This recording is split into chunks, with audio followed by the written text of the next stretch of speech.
Avez-vous entendu parler de l'ouverture du land Super Nintendo World à Universal Studios Hollywood le 17 février dernier? Savez-vous ce que c'est ou encore qu'est-ce qu'on peut y retrouver? Je vous en parle aujourd'hui dans cette vidéo, mais juste après l'intro.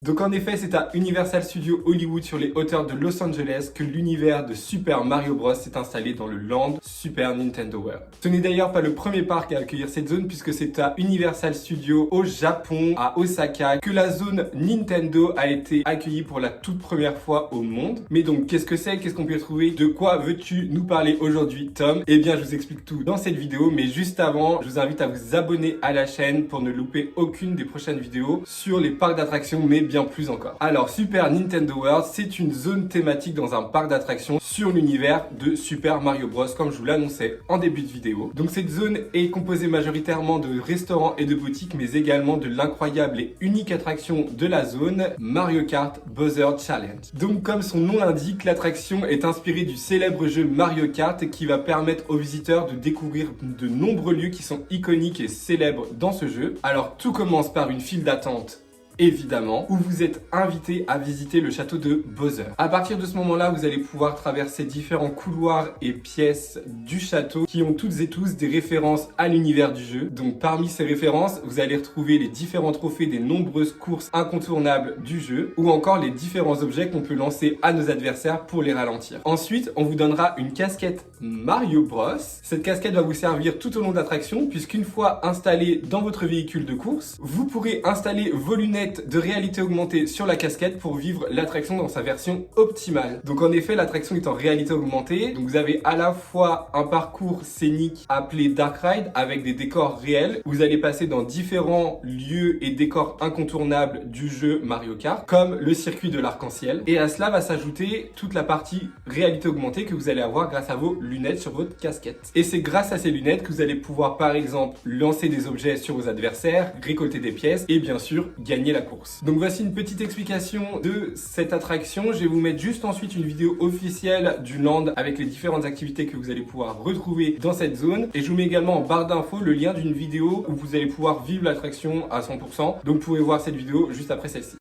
Here we go!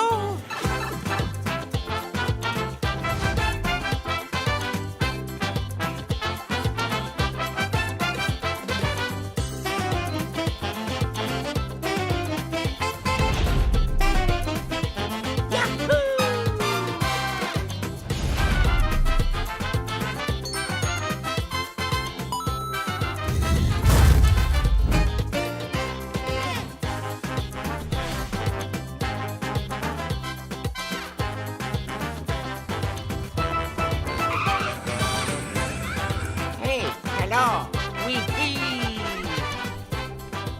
Welcome to Toadstool Cafe!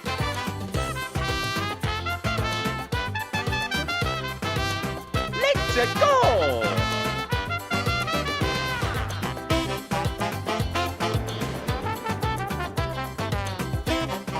Le château de Bowser n'est pas le seul château de la zone thématique, étant donné que pour rentrer dans le land, vous allez devoir passer par le tuyau emblématique, le tuyau vert de Mario Bros, qui va directement vous faire arriver dans le château de Peach. Et une fois entré, vous allez pouvoir vivre de nombreuses expériences, dont certaines qui sont interactives, puisqu'il est effectivement possible de vivre dans la zone Nintendo des expériences complètement immersives et interactives avec le décor, grâce à votre bracelet connecté appelé Power Up Band. Et c'est bien pour la modique somme de 40 $ que vous allez pouvoir vivre ce type d'expérience. Donc je tiens à faire un petit disclaimer avant de continuer sur le Power Up Band, pardon, que si vous n'avez pas forcément le bracelet, vous allez pouvoir entrer dans le land, faire l'attraction, visiter la zone thématique sans même faire les attractions, aller dans les restaurants, faire les boutiques, enfin voilà, vous allez pouvoir faire plein de choses sans le bracelet. C'est juste que le bracelet c'est un plus en termes d'expérience, mais en aucun cas l'expérience de base est diminuée par rapport à celui qui a un bracelet interactif. Mais pour ceux et celles qui souhaitent se procurer le bracelet interactif, en fait, grâce à celui-ci, vous allez pouvoir avoir des interactions avec les différents décors et ces interactions vous faire gagner des clés sur votre bracelet. Vous allez pouvoir suivre tout ce que vous avez gagné sur l'application directement sur votre téléphone et au fur et à mesure, vous allez pouvoir débloquer des défis. Et je vous mets quelques images de cette expérience maintenant.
parlé en début de vidéo des boutiques et restaurants, donc vous allez pouvoir vous restaurer au sein de la zone dans le Toadstool Café, où le chef Toad va vous préparer de succulents plats tels que le burger de Luigi à base de poulet grillé au pesto ou encore l'emblématique cupcake de la princesse Peach. Et enfin, pour les fans de la licence Mario, vous allez pouvoir vous procurer de nombreux souvenirs à l'effigie des différents personnages au sein de la boutique One Up Factory. Vous allez retrouver entre autres des peluches, des mugs et plein d'autres souvenirs que l'on trouve dans tous les parcs à thème. Il me reste une dernière chose à vous parler à propos du Super Nintendo World, mais juste avant ça, je vous invite à liker cette vidéo et à me dire en commentaire si vous avez envie de découvrir ce land ou si vous avez déjà eu la chance de le visiter. Dites-moi tout en commentaire, je vais tout vous lire. Et le dernier point à aborder, c'est que vous avez la possibilité de rencontrer les personnages emblématiques de la licence, tels que la princesse Peach à proximité de son château ou encore Mario et Luigi un peu plus loin dans le land. Donc c'est tout pour moi pour cette vidéo, je vous donne rendez-vous dimanche prochain à 16 h. Bisous.